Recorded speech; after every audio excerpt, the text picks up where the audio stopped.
Assalamualaikum warahmatullahi wabarakatuh. Apa khabar anda semua? Saya kini berada di Pesta Buku Antarabangsa Kuala Lumpur di Reruai Bondeno. Ada banyak buku yang menarik untuk saya kongsikan kepada anda.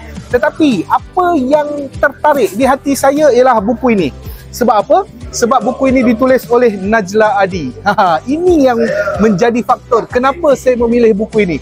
Baik, buku Jiwa ke Jiwa. Apakah pengisian buku Jiwa ke Jiwa ini? Secara umumnya, buku ini adalah ditulis oleh remaja, khusus untuk remaja. Ada banyak isu berkaitan dengan remaja yang ditulis, yang dikongsi kepada remaja di luar sana, terutamanya kes-kes seperti body shaming, kes-kes seperti kekeluargaan dan sebagainya.